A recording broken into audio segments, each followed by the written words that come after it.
11 वर्ष की उम्र से लेकर शादी होने तक सौतेले चाचाओं ने किया बलात्कार, महिला का आरोप। अलीगढ़ की ये कहानी हैरान करने वाली और बेहद शर्मनाक है। बात पीड़िता महिला का आरोप है, जब 2.5 वर्ष की थी उसके पिता की मृत्यु एक सड़क दुर्घटना में हो गई थी। इसके बाद विधवा मां ने अलीगढ़ के बरला थाना क्षेत्र के एक व्यक्ति से प्रेम विवाह कर लिया। 7 वर्ष की उम्र में मझले सौतेले चाचा ने उसके साथ छेड़छाड़ किया। जब शिकायत मां से की तो मां ने चुप रहने को कहा। उसके बाद सबसे छोटे सौतेले चाचा ने 11 वर्ष की उम्र से लेकर लगातार शादी होने तक उसके साथ दुष्कर्म किया। विरोध के नाम पर उसे डरा धमका कर रखा जाता था। 2011 में पीड़िता की शादी अलीगढ़ के सासनी गेट क्षेत्र में रहने वाले एक फौजी युवक से हुई, जिससे पीड़िता के 2 बेटियां हैं। सब कुछ ठीक ठाक चलता रहा। पति जब भी अपनी पत्नी से मायके जाने ही कहता था, वह इनकार कर देती। 2019 में युवती अपने सौतेले भाई के साथ मायके पहुंची तो फिर उसके साथ वही दोहराने की कोशिश हुई। हालांकि इस बार उसने सख्ती से विरोध किया तो उसके साथ मारपीट की गई और धमकाया कि तेरी शादीशुदा जिंदगी को बर्बाद कर देंगे, तेरे पति को फर्जी आरोपों में जेल भिजवा देंगे। परेशान पत्नी से जब पति ने पूछा तो उसने सारा दर्द बयां कर दिया। इसके बाद पति ने अपनी पत्नी का साथ दिया और हर मोर्चे पर उसको न्याय दिलाने की ठानी। पति के सहयोग से पीड़िता ने IGRS पोर्टल से लेकर तमाम अधिकारियों को पत्र लिख मामले की जानकारी दी, जिसके बाद अब अलीगढ़ पुलिस ने पीड़िता की तहरीर पर थाना बन्ना देवी में मामला दर्ज कर लिया है। CO शिव कुमार ने बताया कि एक प्रकरण संज्ञान में आया है, जिसमें महिला द्वारा अपने सौतेले चाचाओं पर बलात्कार का आरोप लगाया है। इसमें संज्ञान लेते हुए महिला थाने में अभियोग पंजीकृत करा दिया गया है। विधिक कार्यवाही प्रारंभ की गई है। अलीगढ़ से क्राइम रिपोर्टर इमरान खान की रिपोर्ट। एक प्रकरण संज्ञान में आया है, जिसमें महिला द्वारा अपने सौतेले चाचाओं पर बलात्कार का आरोप लगाया है। इस पर संज्ञान लेते हुए महिला थाने में अभियोग पंजीकृत करा दिया गया है। विधिक कार्रवाई प्रारंभ की गई है। क्या नाम है आपका? मेरा नाम शालू उर्फ नेहा शर्मा। अच्छा, ये बताइए क्या घटना हुई आपके परिवार से? क्या घटना क्या होगी आपसे? घटना तो बचपन से ही मतलब मेरे साथ कुछ न मतलब मेरे खुद के लाइफ में इतना है कि क्या बताऊँ। मैं 2 से 2.5 साल की थी जब मेरे जो रियल फादर थे राम बाबू पाठक, उनका रोड एक्सीडेंट में मतलब मेरे परिवार के करीब 9 से 12 सदस्य की डेथ हो गई थी।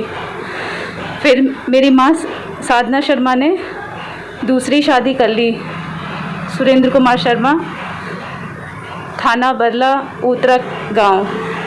वहाँ के जो मेरे 2 सौतेले चाचा थे, सत्येंद्र शर्मा, यतेंद्र शर्मा, इन दोनों ने मेरे साथ, बड़े यतेंद्र शर्मा ने मतलब जब मैं 6 से 7 साल की थी मुझे गलत टच किया। फिर धीरे धीरे मतलब मैंने अपनी माँ को बताया, पर उन्होंने मुझे चुप कर दिया, बोला कुछ नहीं होता, कुछ नहीं होता। और आजकल इतना सोशल मीडिया उस टाइम पे नहीं था, तो मैं इतना सब कुछ जानती भी नहीं थी कि ये हो क्या रहा है। फिर उन्होंने मेरा शारीरिक शोषण किया, बलात्कार किया। फिर वो चले गए, ड्यूटी पे चले जाते थे या कहीं चले जाते थे, या हम लोग दिल्ली रहते थे वहाँ चले जाते थे हम लोग, तो उनको मौका नहीं मिल पाता था। जब मैं 11 साल की थी, 2 जो छोटे वाले हैं सत्येंद्र शर्मा, उन्होंने मेरा मतलब पूरा फ़ायदा उठाया और घर वालों ने उनको पूरा मौका दिया। जब भी मैं अकेली होती कहीं पर भी, वो कोई एक ऐसा पल नहीं होता था जो मुझे मतलब उसका मौके का फ़ायदा नहीं उठाते थे। चाहे था गांव उतरा होता, चाहे बरला प्लांट होता, माँ दुर्गा एक्स फैक्ट्री करके वहाँ इन लोगों का है एक प्लांट, वहाँ उसकी छत होती, या थाना बन्ना देवी में के पास प्रेम नगर है, वहाँ मकान जो इन्होंने लिया है वो होता। मतलब मेरी शादी 16 जनवरी 2011 में हुई। उसके शादी तय होने से पहले तक इन्होंने पूरा फ़ायदा इस चीज़ का उठाया। और मतलब मुझे इस तरह से डराया धमकाया। मैं बड़ी हो चुकी थी, मैं समझ चुकी थी, लेकिन मुझे किसी चीज़ का सपोर्ट नहीं था। और शादी तय हो गई तो इस चीज़ की धमकी देते थे कि अगर तेरा बर्बाद कर देंगे, तेरा परिवार बर्बाद कर देंगे, तुमने किसी को बताया तो चुप रहना है, ये सब मतलब वो करते रहे। फिर मेरी शादी हो गई, मैं यहाँ पे आ गई ऐसा लगा कि मतलब मैं जहन्नुम से निकल गई, मतलब सुकून की ज़िंदगी में जी पाऊँगी। पर जब भी मैं वहाँ जाती थी वो लोग इस चीज़ का पूरा मतलब मौके का फ़ायदा उठाने की कोशिश कर देते, और ये चीज़ किसी से छुपी हुई नहीं थी, पर कोई इस चीज़ की आवाज़ नहीं उठाता था। मैं भी डरी सहमी रहती थी, पता मेरे पति हैं, पता नहीं कैसे मुझे मतलब सपोर्ट करें ना करें, कैसे क्या। मेरे जो ये छोटे सौतेले चाचा थे, ये संजीव राजा की धमकी देते थे। जैसे ये कहते थे कि जो इनकी पत्नी रितु शर्मा है और जो अभी छोटे वाले भाई की बहू है, वो दोनों मेरे पति पे गलत आरोप लगा के और उन्हें अंदर करा देंगी और मतलब मेरा घर बर्बाद हो जाएगा। ये सब मतलब हर तरह से मुझे मतलब उन्होंने पूरा मुझे परेशान कर दिया था। मैं क्या कहूँ ना कहूँ। पति की तरफ से कैसी सपोर्ट मिली है? हमेशा पॉजिटिव सपोर्ट मिली है। हमेशा मैंने मतलब कभी मेरे से छोटा सा नुकसान भी हो जाता है ना तो बोलते कोई बात नहीं, हो जाता है। मुझे उस चीज़ की टेंशन होती है कि हाँ यार ये हो गया, लेकिन मेरे पति ने कभी मेरे 1 रुपये तक की भी कभी मतलब ये नहीं है। मुझे बहुत अच्छा मतलब पति का ही नहीं, मेरे ससुराल का भी पूरा सपोर्ट रहा है मेरे साथ। मेरे इन-लॉज बहुत अच्छे हैं। अच्छा, जो रेप की प्रक्रिया रही वो कितने साल से और कितने साल तक रही आपके साथ? बड़े वाले जो यतेंद्र शर्मा हैं उन्होंने 6 से 7 साल के करीब 1-2 बार किया, फिर वो चले गए थे तो उन्हें कभी मौका नहीं मिला। लेकिन जो छोटे, जब मैं 11 साल की हो गई थी और जब तक मतलब मेरी शादी मतलब तय होने से पहले तक इन्होंने कोई मौका नहीं छोड़ा और हमेशा मुझे इस तरीके से भयभीत कर रखा था कि मतलब हमेशा धमकी देते थे कि तेरे पति या तेरे ससुराल मतलब संजीव राजा की ये करा दूंगा वो करा दूंगा। छोटे वाले ज़्यादा मतलब मेंटली ज़्यादा वो करते थे मुझे टॉर्चर। अब आपने क्या किया? मैं अभी भी फ़िलहाल कहीं मैं जो मेरा छोटा भाई है, आज से 2019 की बात बता रही हूँ, 29 जून के करीब की है, मुझे यहाँ से बुला के ले गया और मेरे मायके में जाके यतेंद्र शर्मा ने, मेरी माँ साधना शर्मा ने और मेरे भाई मनीष शर्मा ने मुझे जमकर कूटा और मतलब मेरा गला इस तरीके से मतलब मुझे पूरी मार देने की कोशिश कर दी। वहाँ जिस तरीके से मैं वहाँ से निकली वो बच गई। फिर लोगों ने माफ़ी मतलब मुझे मेंटली अपनी तरफ कन्विंस कर लिया कि नहीं ऐसा कुछ नहीं होता, तेरा भाई है ये है। मैंने कोई आवाज़ किसी से नहीं उठाई, यहाँ तक कि मैंने इनको भी नहीं बताया। फिर उस दौरान उसके बाद जब मैं जाती तो सत्येंद्र शर्मा पूरा कोशिश करते। परेशान हो चुकी थी इस चीज़ की, अब मतलब मैं क्या करूँ। मुख्यमंत्री पोर्टल पे आपने शिकायत की? हाँ, मैंने सब जगह एप्लीकेशन दी है। किस तरह की कार्रवाई चल रही है? देखिए कल हम लोग मैं कार्रवाई चाहती हूँ कि ये मतलब इन सबको बुरी तरह से पनिशमेंट मिले। इन्होंने मुझे पूरा बचपन बर्बाद कर दिया और ये जो छोटे वाले की अभी शादी हुई थी उसकी वाइफ थी, वो भी मेरे मतलब बच्चों को उसने गलत कहा, मुझे गलत कहा, यहाँ तक कि मेरे पति के लिए भी कहा कि मतलब तेरी फौजीगिरी सारी यहीं निकाल दूंगी और मतलब तुझ पे मतलब मैं आरोप लगा दूंगी। मतलब ये सत्येंद्र शर्मा की वाइफ रितु शर्मा और छोटे वाले वाइफ मनीष शर्मा के जो सौतेला भाई है मनीष शर्मा, उसकी जो वाइफ है। क्या नाम है सर आपका? सर मेरा नाम रुद्रांश है। रुद्रांश भाई, ये बताइए क्या हुआ आपकी पत्नी के साथ में, क्या घटना हुई थी और अब क्या स्थिति है? सर ये घटना तो मुझे इस साल होली के लगभग ही पता चली। इसके साथ जो हुआ, इसने अचानक से आके मुझे बताया कि मेरे जो घर पे है वो माहौल अच्छा नहीं है। मैं इसको बोलता था, जैसे कभी इसके घर से फ़ोन आता था कि आ जाओ, मतलब जाओ यार घूम के आओ, पास में है, सैटरडे संडे चली जाया करो।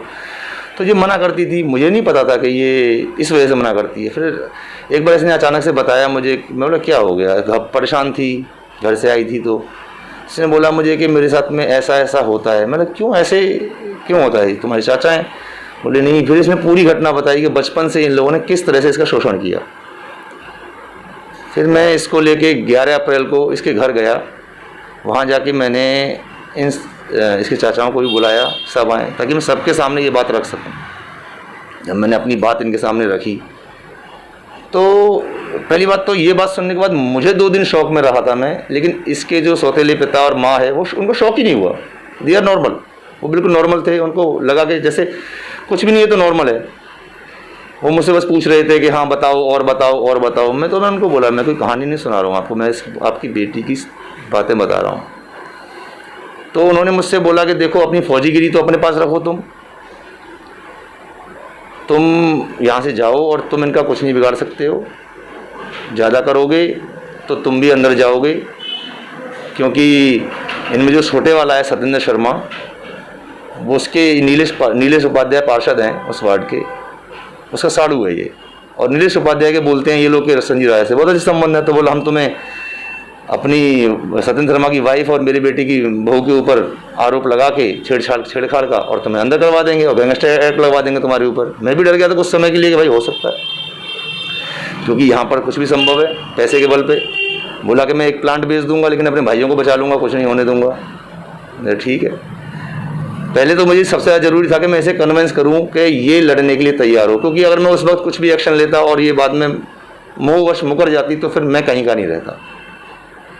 तो पहले मैंने इसको, हाँ इसमें मेरा जो बड़ा साला है उसने पूरा सहयोग किया कि हाँ मेरी दीदी जो बोल रही है वो गलत नहीं बोल रही है। लेकिन छोटा साला तो सीधा ये बोला कि जो गलत हो गया सो हो गया, बताओ अब क्या करोगे, अब क्या कर लोगे आप। तो मुझे गुस्सा भी बहुत आया इस बात पर। मतलब ठीक है जो करना है वो तो बाद में देखेंगे, फिलहाल यहाँ से चलते हैं। जब आप लोग मानने को तैयार नहीं हो गए ऐसा कुछ हुआ है तो मैं इसको लेके किसी भी तरह से, ये लोगों ने जीना जब्ती करना, मुझे धमकाना, इसको धमकाना, मारपीट पे उतर आए ये लोग।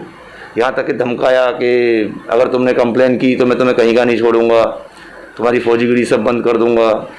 तो मैंने इसको लेके पहले घर आया, पहले मैंने इससे पूछा कि भाई हमें लड़ना है और इसे समझाया कि लड़ना ही पड़ेगा हमें, हमारे लिए नहीं, हम मेरी 2 बेटियाँ हैं उनके लिए लड़ना पड़ेगा। तो ये लोग समाज में इतनी बड़ी गंदगी है, अगर इनको हमने समाज से नहीं निकाला तो फिर मुझे फौजी होने को भी धिक्कार हो जाएगा। मैं खुद को नहीं माफ़ कर पाऊँगा कि भाई कि मैं एक सेवा से रिटायर होकर फौजी हूँ और मैं ये सब जानकर भी कुछ नहीं कर रहा हूँ। फिर मुझे इसे 1-2 महीने लगे समझाने में, फिर ये तैयार हुई कि हाँ चलो हम लीगल एक्शन करेंगे कुछ ना कुछ। फिर मैंने सर एसएसपी ऑफिस लेटर भेजे, मेरे पास सबके लेटर पोस्टेड जो पोस्ट किया स्पीड पोस्ट उसकी स्टेट है। महिला आयोग भारत सरकार को भेजा मैंने मुख्यमंत्री पर लेटर भी भेजा और सीएम पोर्टल पर 2 बार शिकायत की। सीएम पोर्टल से केवल फ़ोन आते थे, सर कुछ हुआ, कुछ होता नहीं था। 2 दिन पहले थाना बन्नादेवी से फ़ोन आया मेरे पास, परसों बुलाया मुझे। कल जब मैं गया वहाँ पे तो ऐसा ही विनोद कुमार वहाँ पे मुझे मिले, उन्होंने मेरे कागज़ देखे, उन्होंने बोला कि देखो हमारे पिछली घटनाओं का कोई मतलब नहीं है, जो इस थाना क्षेत्र में जो घटना हुई है वो हमें लिख के दो। सर मैंने इसकी सारी कहानी सुनी है, अगर मैं इस तरह से लिखूं तो इसके चाचा जो सत्येंद्र शर्मा जो है, उसने कम से कम 10 से 12 थानों क्षेत्रों में इसके साथ में जहाँ मिली है, जहाँ पे भी गए रिश्तेदारियों में, वहाँ पे इससे गलत काम किया। मैं कहाँ जाता। मैंने उनको ये भी बोला कि भाई एक 0 FIR होती है, हम यहाँ पे 0 FIR करके और आगे की कार्रवाई कर सकते हैं। तो उन्होंने, हो सकता है वो मेरी बात को ना समझे हो। मैंने उनको 2 बार ये भी बोला सर मैं भूतपूर्व सैनिक हूँ। बोले ठीक है मुझे पता है। मैं चलिए कोई बात नहीं। फिर मैं इसको लेके वहाँ से आ गया, क्योंकि मुझे लगा कि यहाँ पे जो कार्रवाई है वो नहीं हो पाएगी, और क्योंकि मैं SSB ऑफिस में भेज चुका था सब कुछ, तो मैं वहाँ पे भी क्या जाऊँ।